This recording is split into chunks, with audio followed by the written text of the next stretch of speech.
ಸಚಿವ ಜನಾರ್ದನ ರೆಡ್ಡಿ ಅವರು ಶಿವರಾಜ್ ತಂಗಡಗಿ ವಿರುದ್ಧ ವಾಗ್ದಾಳಿಯನ್ನ ಮುಂದುವರಿಸಿದ್ದಾರೆ.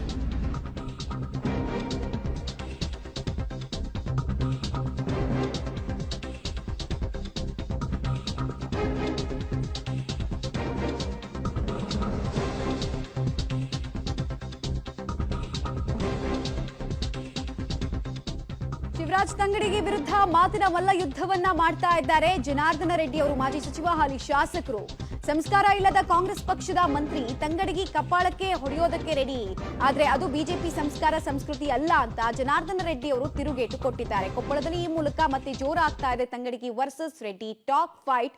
ಮೋದಿ ಅಂದ್ರೆ ತಂಗಡಗಿ ಕಿವಿಯಲ್ಲಿ ಚುಚ್ಚಿದಂತೆ ಆಗತ್ತೆ, ಅದಕ್ಕೆ ಆ ಕಾರಣಕ್ಕೆ ಇಂಥ ಸ್ಟೇಟ್ಮೆಂಟ್ ಗಳನ್ನ ಕೊಡ್ತಾರೆ ಅಂತ ಜನಾರ್ದನ ರೆಡ್ಡಿ ಅವರು ವಾಗ್ದಾಳಿಯನ್ನ ನಡೆಸಿದ್ದಾರೆ. ಹಾಗೆ ತಂಗಡಗಿ ಕಪಾಳಕ್ಕೆ ಹೊಡೆಯೋದಕ್ಕೆ ಒಂದು ಸೆಕೆಂಡ್ ಕೂಡ ಬೇಕಾಗಿಲ್ಲ ಅಂತೆಲ್ಲ ಮಾತಾಡಿದ್ರು. ಆದ್ರೆ ಅದು ಬಿಜೆಪಿಯ ಸಂಸ್ಕಾರ ಅಲ್ಲ ಅನ್ನೋದನ್ನ ಕೂಡ ಜನಾರ್ದನ ರೆಡ್ಡಿ ಅವರು ತಿಳಿಸಿದ್ರು. ಜನಾರ್ದನ ರೆಡ್ಡಿ ಅವರ ಬಗ್ಗೆ ನನಗೆಲ್ಲ ಗೊತ್ತಿದೆ. ಜನಾರ್ದನ ರೆಡ್ಡಿ ಅವ್ರನ್ನ ನಾನು ಬೆತ್ತಲವಾಗಿ ನಿಲ್ಲಿಸ್ಬಿಡ್ತೀನಿ ಅಂತ ಹೇಳಿದ್ದಾರೆ. ಬಂಧುಗಳೇ, ನಿನ್ನ ಪಕ್ಷದ ಅಧಿನಾಯಕಿ ಸೋನಿಯಾ ಗಾಂಧಿ ಕೈಯಲ್ಲಿ ಜನಾರ್ದನ ರೆಡ್ಡಿನ ಬೆತ್ತಲ ಮಾಡೋದಕ್ಕೆ ಆಗಿಲ್ಲ. ಅಧಿಕಾರಕ್ಕೆ ಬರೋದಕ್ಕೆ ಜನಾರ್ದನ ರೆಡ್ಡಿನ ತಡ್ಕೊಳ್ಳೋದಕ್ಕೆ ಆಗ್ತಾ ಇಲ್ಲ ಅಂತ ಹೇಳಿ 4 ವರ್ಷ ನನ್ನ ಜೈಲಲ್ಲಿ ಇಟ್ಟು ಅಧಿಕಾರಕ್ಕೆ ಬಂದಿದ್ದೀರಲ್ಲ, ನಾಚಿಕೆಯಿಂದ ನೀವು ತಲೆ ತಗ್ಗಿಸ್ಕೋಬೇಕಿದೆ. ಬರ್ರಿ, ಇವತ್ತು ಬರ್ತೀರಿ ನೀವು ಅಧಿಕಾರಕ್ಕೆ, ಹೆಂಗ್ ಬರ್ತೀರೋ ನಾನು ನೋಡ್ತೀನಿ. ನಾನು ಇವತ್ತು ಈ ಪಾರ್ಲಿಮೆಂಟ್ ಚುನಾವಣೆಯಲ್ಲಿ ಇಡೀ ದೇಶದಲ್ಲಿರುವಂತ ಜನರೆಲ್ಲರೂ ಕೂಡ ತೀರ್ಮಾನ ಮಾಡಿದ್ದಾರೆ. ಇವತ್ತು ಬಂಧುಗಳೇ, ನಾನು ಎಲ್ಲ ಕಡೆ ಕೂಡ ಒಂದು ಮಾತನ್ನು ಹೇಳ್ತಾ ಇರ್ತೀನಿ.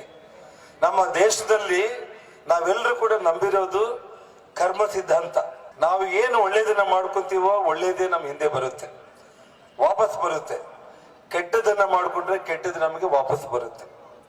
ಇವತ್ತು ಕಾಂಗ್ರೆಸ್ ಪಕ್ಷದವರು ಅವರ 10 ವರ್ಷದ ಮನಮೋಹನ್ ಸಿಂಗ್ ನೇತೃತ್ವದ ಅಧಿಕಾರದಲ್ಲಿ, ಸೋನಿಯಾ ಗಾಂಧಿ ಅವರ ನೇತೃತ್ವದ UPA ಸರ್ಕಾರದಲ್ಲಿ ಇಡೀ ದೇಶವನ್ನ ಕೊಳ್ಳೆ ಹೊಡೆದು ಜನಾರ್ದನ್ ರೆಡ್ಡಿನ ಜೈಲಿಗೆ ಹಾಕಿದ್ದೀರಿ.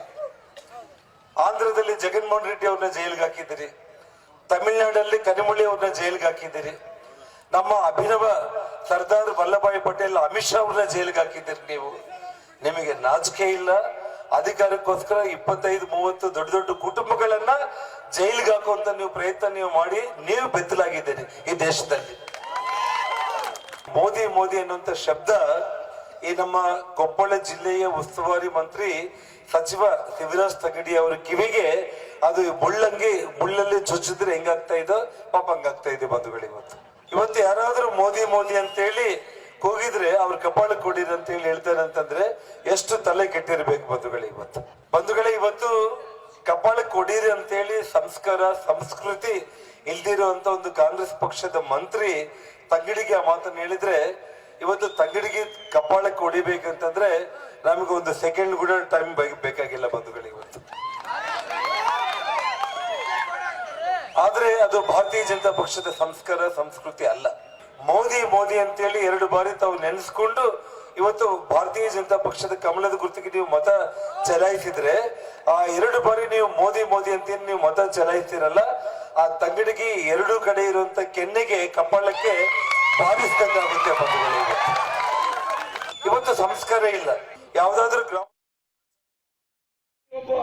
ಮಂತ್ರಿನೋ ಕಂತ್ರಿನೋ ಅಂತ. ಜನಾರ್ದನ್ ರೆಡ್ಡಿ ಅವರೇ, ನಾವು ನಿಮ್ಮನ್ನೆಲ್ಲವೂ ನೋಡಿದ್ದೀವಿ, ನಿಮ್ಮ ಇತಿಹಾಸ ಎಲ್ಲ ಗೊತ್ತಿದೆ. ನಾನು ಮನಸ್ಸು ಮಾಡಿದ್ರೆ ಒಂದೇ ಸಭೆಯೊಳಗೆ ನಿಮ್ಮ ಇತಿಹಾಸವನ್ನ ಇಡೀ ಕೊಪ್ಪಳ ಜಿಲ್ಲೆಯೊಳಗೆ ಎಳೆಯಾಗಿ ಸುಮ್ಮಿರಕ್ ನಮಗೂ ಬರ್ತಿದ್ರಿ. ನನ್ನ ವೈಯಕ್ತಿಕ ಬದುಕಿನ ವಿಚಾರವನ್ನು ಮಾತಾಡಿದ್ರೆ ನಿಮ್ಮನ್ನು ಎಲ್ಲಿ ಬೇಕಲ್ಲಿ ಬೆತ್ತಲೆ ನಿಂದಿರಿಸ್ತೀವಿ. ಆ ತಾಕತ್ತು ಇದೆ ಕಾಂಗ್ರೆಸ್ಗೆ, ಆ ತಾಕತ್ತು ನಮ್ಮ ನಾಯಕರು ನನಗೆ ಹೇಳ್ಕೊಟ್ಟಿದ್ದಾರೆ.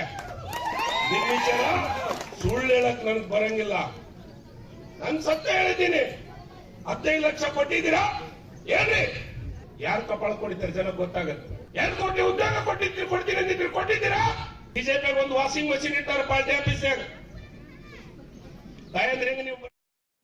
ಇತ್ತೀಚೆಗಷ್ಟೇ ಕೆಆರ್ಪಿಪಿ ಪಕ್ಷದಿಂದ ಬಿಜೆಪಿಗೆ ಸೇರ್ಪಡೆಗೊಂಡಂತಹ ಜನಾರ್ದನ ರೆಡ್ಡಿ ಅವರು ಬಿಜೆಪಿ ಪಾರ್ಟಿಗೆ ನಿಷ್ಠೆಯನ್ನ ತೋರಿಸ್ತಾ ಮೋದಿ ಬಗೆಗಿನ ನಿಷ್ಠೆಯನ್ನ ತೋರಿಸ್ತಾ ಶಿವರಾಜ್ ತಂಗಡಗಿ ಅವರ ಹಳೆಯ ಸ್ಟೇಟ್ಮೆಂಟ್ಗಳಿಗೆ ಸಂಬಂಧಪಟ್ಟಂತೆ ವಾಗ್ದಾಳಿಯನ್ನ ನಡೆಸಿರೋದು ಗೊತ್ತಾಗ್ತಾ ಇದೆ. ಅದೇ ರೀತಿ ಶಿವರಾಜ್ ತಂಗಡಗಿ ಅವರು ಕೂಡ ತಿರುಗೇಟು ಕೊಡೋದನ್ನ ಅಲ್ಲಲ್ಲಿ ನೋಡ್ತಾ ಇದ್ದಾರೆ. ಒಟ್ಟಿನಲ್ಲಿ ಇದೆಲ್ಲವೂ ಕೂಡ ಕೊಪ್ಪಳ ಭಾಗದ ಮತದಾರರ ಮೇಲೆ ಪರಿಣಾಮ ಬೀರಬಹುದಾದಂತಹ ವಿಚಾರಗಳೇ ಹೌದು.